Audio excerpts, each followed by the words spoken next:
Hello, I'm Ian MacLeod, and I'm very pleased to be able to make a contribution towards Vector's online readings program, which has been going on throughout the current lockdown and the epidemic that goes with it. I'm a British-based, English-based writer. For the last 3 or 4 decades, I've been publishing fiction broadly in the area of science fiction, fantasy and horror. I have 6 or 7 novels and 5 short story collections, and my work has been published in a variety of languages. I've won the Arthur C. Clarke Award, the World Fantasy Award, and various other awards and nominations. I would say that my writing is generally characterised as perhaps being in the slightly more literary end of the genre. That's to a degree something that I always wanted to achieve when I first set out to write. I first of all fell in love with science fiction, but then I fell in love with a lot of other kinds of fiction as well. And I think to a degree I would like to see some of the distinctions that are made be reframed, and I think to a considerable degree that has actually happened during my lifetime as a person and a writer. What I'm planning to do today is to give you a quick tour of the place where I work, where the magic happens, as they would say in Cribs, and talk a little bit about my writing techniques, and then read a piece or part of a piece from one of my short story collections. It's going to be about how to deal with a slightly different epidemic, that epidemic being vampirism, and the necessary social mores and adjustments which need to be followed. I have also realised as I started to do this that, well, a couple of things. First of all, it hadn't really struck me how much I seem to be staring at myself as I'm doing this, which is never a good thing, I think, for any writer. I remember years ago in a documentary, Gore Vidal was being shown around a palace in Venice where it was said that Henry James had written, and they showed him the desk where Henry James was supposed to have sat and wrote, and directly in front of the desk was a huge mirror, and Gore Vidal commented, "I don't think any writer apart from possibly Hemingway would have ever written in that situation." And in fact, the people who owned the palace were able to confirm that either the mirror or the table were in a slightly different place. So the oddity of sitting here talking to myself, staring at myself, is an interesting experience. I also have found out when I attempted to do this the first time, the fairly obvious thing is that if I'm going to show you a little bit around the room, I'm going to need to switch the viewpoint on the camera so that it's facing the other way, and therefore there'll be a slight pause and a technical intermission as I turn the video off and on again, which I will do now. Well, this is what my room looks like. It's got a lot of shelves and a big desk and a couple of chairs. This is where I sit and write. This is where I read. I live in a place called Bewdley, which is a very attractive riverside town in Worcestershire, and indeed, as you can see, we've got a very pretty garden which my study, my writing room, looks out on. People who come to this house very often comment, "Oh, that must be really good for inspiration as a writer," and although it is a pretty spot and I'm happy to gaze out the window, really, when things are going well when you're writing, you're really not noticing what's going on outside, and when they're not going well, you do tend to notice it. So I think really from the point of view of writing, a pretty location isn't necessarily a help, and I'm certainly not complaining about my room, but it can sometimes be a distraction. Things of note in the room. This is my cuddly Cthulhu, who I was given by the students at the Clarion Workshop where I taught in Seattle quite a few years ago now. These two fellows are pottery figures that I made at pottery class in years ago in secondary school. Below this is a fragment from the tree from which Our Lady of Flatimer apparently floated over or whatever. So as an ironic atheist, that I found that to be rather fun. Otherwise, I have a whiteboard in which I scribble things. To be honest, that's never been quite the success I hope it would be, in part because I have found that things tend to fade off a whiteboard rather more quickly than I imagined, and I don't necessarily write it down, things down that often. But that really is just the tip of the iceberg of how I tend to work. Over here is quite a lot of paperwork, and more here and here, which is really how I work as a writer. I just write things down. I make lists. I write questions. I'm just continually noting and revising, and that's really what I do. And I do also do. There's a pen here and some ink. I tend to handwrite my first drafts in using good old pen and ink, and then maybe go to a word processor on the second draft. And although I've tried using Scrivener, I never quite got on with it, so it's basically just a question of building up various versions of the document in Word. Now plug the phone back in.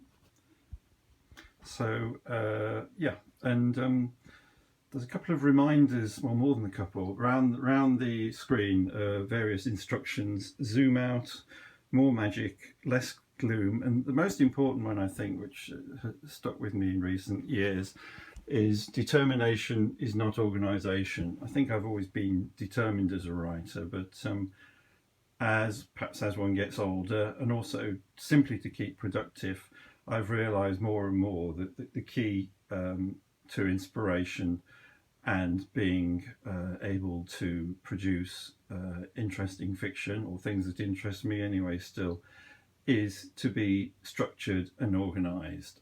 It sounds quite unglamorous, but the glamorous things will come if you work at it in the right way. Another very important thing which is behind that, which is write, don't rewrite, write. I have a tendency to overwrite, I think, sometimes, and it's so easy to spend time trying to get one little bit right when really it's the whole thing that counts.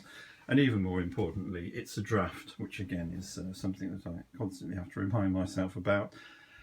So that's my world, and that's my room. Another thing which I realised, which I hadn't realised, is that video phones act like a mirror. So my holding up this book is like my holding up. Well, anyway, I'm staring at myself anyway, so I suppose the illusion is complete. This is a collection of my work called Frost on Glass, which came out from PS Publishing probably about 4 or 5 years ago now. How time flies. And it's a collection both of quite a few of my stories, but also quite a lot of stuff about writing and articles and other things. The guy who reviewed it in Locus said it was like spending a rainy afternoon with me in a pub, which I guess for good or ill pretty much covers it. And the story I'm going to read is called A Concise and Ready Guide, and in mirror writing you can also perhaps see that it's been laid out pretty much as one would expect a Victorian pamphlet to be laid out, which is basically what it is supposed to be. It is a concise and ready guide for ladies and gentlemen of good birth and bearing, recently afflicted by an uncommon malady, in all matters and formalities of decency, decorum, and the full social graces, by a Cheltenham lady, comprising information on manners, dress, and conversation in society, in public, at home, and at worship, with special reference to dining out, good health, and care of the complexion. Agreeableness of person should never succumb to the inconvenience of death. Published London, 1890. On becoming indisposed. In recent decades, the spread via a few noble families of the eastern portion of the continent of Europe of a condition which requires certain dietary arrangements is no longer a matter of public ignorance. Banished to the sorry pages of history are the prejudicial attitudes which saw many a promising eternity cut brutally short merely because the subject had become what the ill-educated might call, and we will use this term only once, a vampire. Nowadays, the possession of such a condition, at least amid those of otherwise good character, can be better regarded as a charming and essentially innocent attribute, comparable perhaps with the possession of red hair or left-handedness. Indeed, these comparisons are particularly apt in that, as long as such differences from the supposed norm are displayed with appropriate modesty, they can add much to the character and interest of a well-mannered lady or gentleman. In essence, the question which those readers who have already passed to the far side of life might ask themselves whenever faced with a situation which gives them pause for concern is agreeably simple. It is thus: how would I most properly have deported myself while I was still living? Or, if this does not suffice, how would my dear mother or father, and assuming they are not undead themselves, have deported themselves? If this is borne in mind, and there is little else which will not become clear and straightforward, as these few following short pages shall demonstrate. Social intercourse. The question by far most commonly posed in the writer's experience is, when should I let people know I am undead? The answer is, most emphatically, as soon as possible. Any other course of action, for all that it may seem superficially convenient, leads almost inevitably to embarrassment and confusion. It is to be hoped that the posting of a notice in an appropriate column in the Times, and also a suitable local periodical, might one day serve the same purpose as it does for the announcement of other changes of circumstance. It is also to be hoped that the stationers might show the imagination to provide a suitably discreet form of card, which could be easily consigned to the postal service. But in the writer's experience, the actual requirements of good society can sometimes lag behind the needs of its individual members, and meanwhile we must all make use of the existing courtesies. The watchword is openness and frankness. If this approach is clearly understood and rigorously adhered to, the undead reader may be assured that the knowledge of their change will soon pass freely and easily amongst family, social, and indeed business circles. Conversely, if one is seen to be shamefaced in conveying this particular item of news, one is more likely giving others the excuse to make inappropriate judgments, or to keep secret that which one wishes to be freely but discreetly broadcast. So, in social circumstances, a breezy, "Of course, I find myself indisposed at daytime," will often suffice. Do not underestimate either the rapidity with which word from below stairs migrates upwards to reach the ears of employers. While ill-advised gossip and rumour-mongering should always be condemned, a comment from a much trusted maid that she has heard that a certain personage has been notably changed in recent times is often to be welcomed. When meeting new acquaintances, much the same rules apply. A gentleman may shake hands with his fellows as briskly and openly as normal, should bow lightly and raise his hat to ladies, and should no more initiate a discussion with an unfamiliar female personage than he would have before becoming undead. A lady should similarly maintain her characteristic feminine reserve. Excessive smiling, which some find to be a symptom of social embarrassment, and the consequent showing of one's teeth, is to be avoided. It goes without saying that one need hardly accost the strangers one passes in the street with one's news. Similarly, shop assistants, cab drivers, and other members of the working classes have no need to become privy to matters concerning one's private life.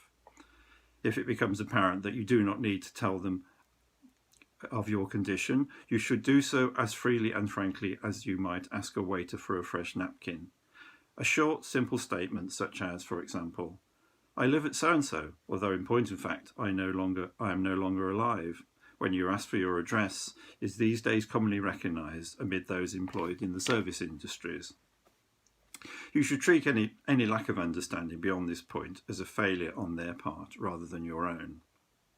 There is, as this writer is aware, a current fad for the communication by small signs amongst those of the undead who move in certain smart sets. The reader, however, should be warned against such signals. It is all very well to expect a close friend of one's own age and outlook to knowledgeably interpret the wearing of a red neckerchief, certain arrangements of rubies on a lady's bosom, and the use of fans for dances. But what, the reader must ask themselves, would an elderly maiden aunt or a much admired member of the priesthood make of such fripperies?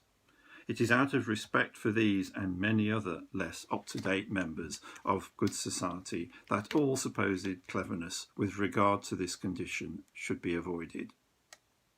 The reader may imagine that much needs to be said about the more intimate forms of acquaintance which can spring up between parties of the opposite sex. This is not the case. The good-mannered will have made their condition apparent to all within their circle. From there, with suitable precautions, matters may proceed almost in their normal way.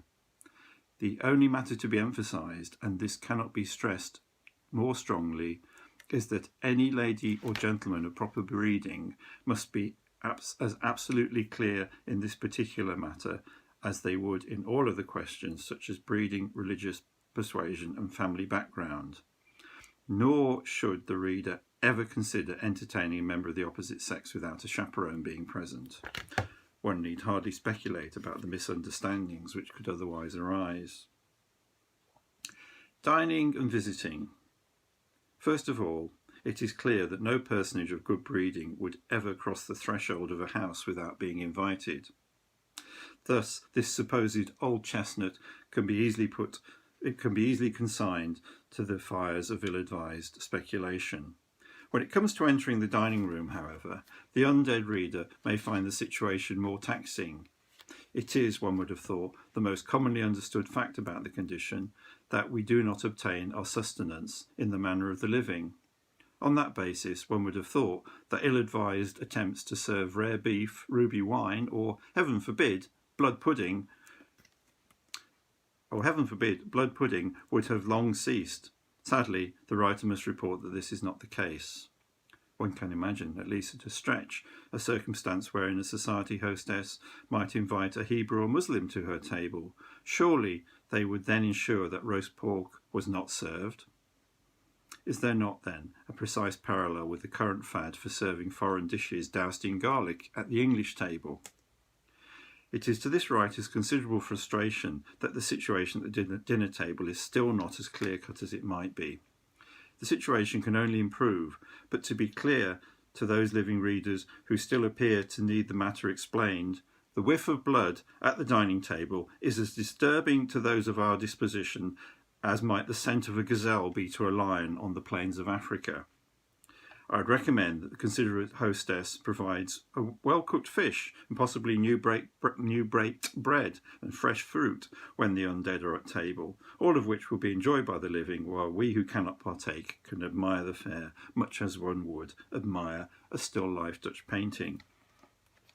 It is to be fervently hoped that none of the above should cause our gentle reader any excess of difficulty.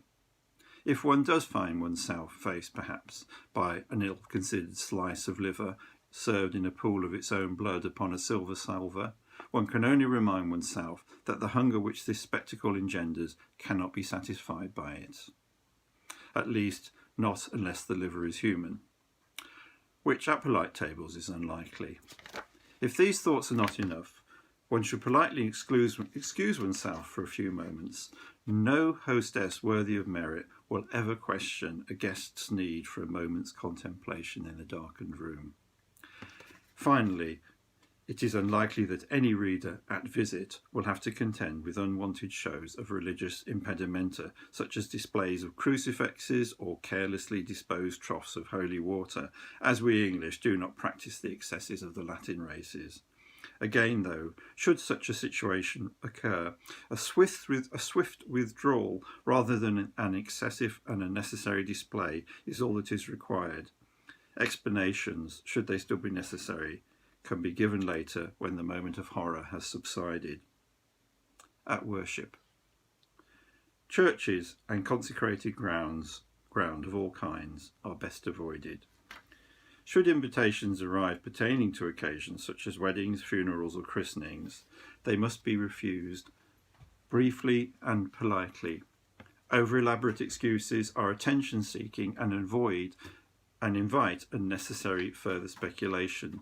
In such cases, the reader may be assured that the invitation has been sent merely with a kind intention of ensuring that an undead friend or relative does not feel left out, rather than because of an ignorant wish to insist upon their attendance. One's person. It has been often remarked that the undead lady is more greatly blessed than the gentleman with regard to her complexion.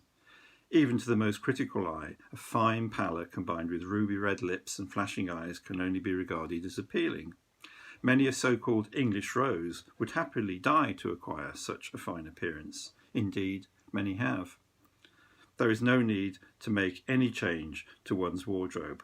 The wearing of cape-like apparel, along with an over-reliance on reds and blacks or excessive displays of flesh, are all to be considered showy and tasteless.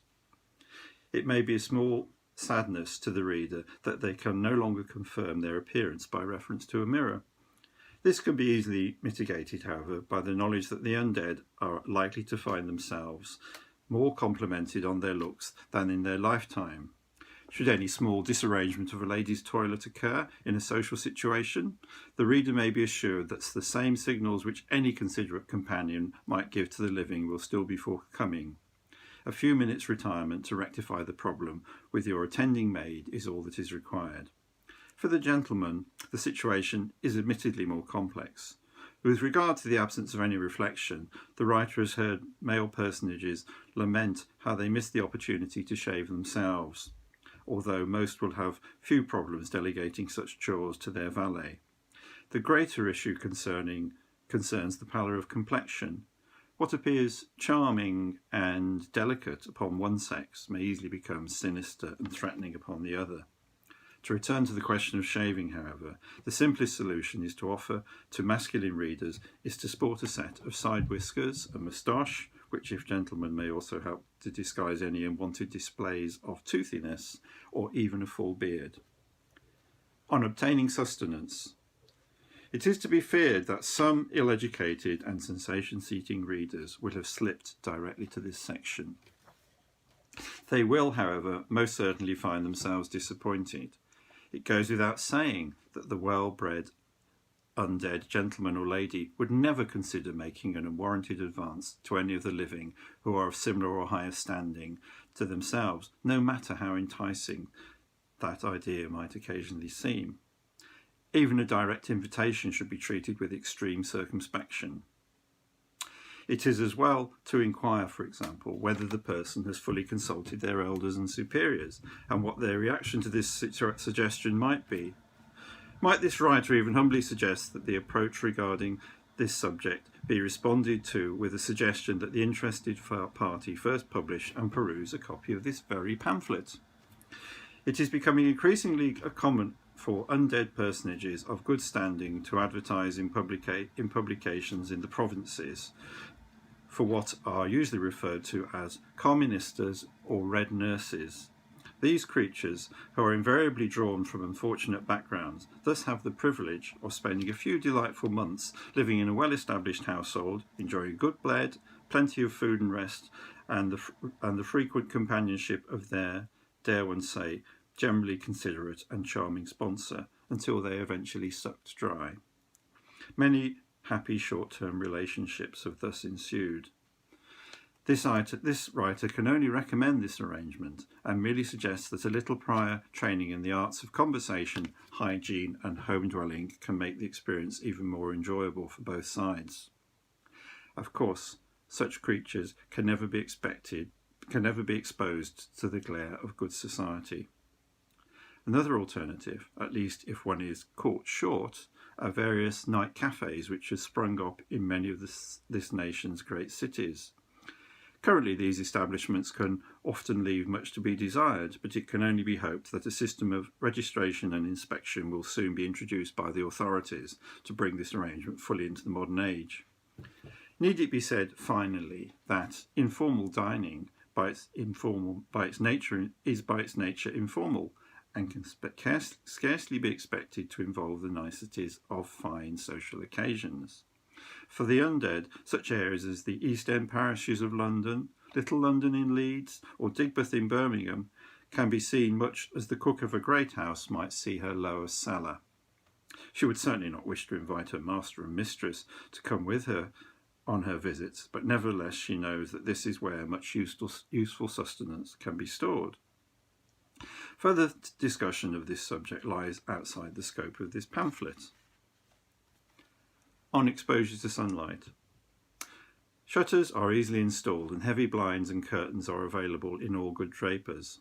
Servants could have no more cause to disturb their undead employer during daytime than they would the living in the depths of night, while consultation of a watch and a sound knowledge of lighting up times soon becomes a habit. After all, punctuality and regular timekeeping lie at the root of all the social graces. Should, however, a stray beam of sunset glance down from a high window to strike our reader as they rush between house and carriage to catch the early performance of a play, there will inevitably be some withering of exposed flesh. A brief retreat to a dark, well-confined space will normally ensure a return to full vigour, but meanwhile it is best to try to deflect the concerns of any well-intentioned onlookers with a small show of rueful good humour, much as one might with a spillage of tea. Above all, the undead reader, confronted by sunlight, should avoid at all costs excessive teeth-baring or a tendency to hiss. At the ball, the reader may be assured that ostentatious displays. Sadly, the pamphlet's last pages are too badly stained to be torn or legible. Most of the usual social situations seem to have been covered already, however, so it is unlikely that much of the significance has been lost. The tone, along with the depth of the writer's knowledge, is clearly primitive, but the pamphlet conveys a strong sense of the types of prejudice which were then common, along with providing a charming glimpse into the social mores of a lost age. For contrast, more modern works such as Debrett's Correct Form and Good Manners After Sunset are both recommended. It is entirely possible that the semi-anonymous writer is still extant. If this is the case, the current editor of this publication would very much like to hear from her via the front piece address. It would be fascinating to learn of a journey from those distant times to the present, and to find out whether further editions of the pamphlet were ever issued, especially following the so-called dietary indisposition, which was soon visited upon our own very dear and still very much unliving Queen.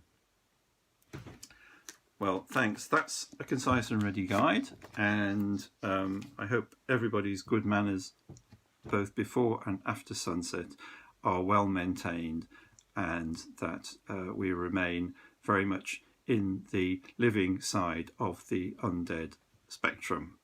Do take care and enjoy life and enjoy reading and have fun. Cheers.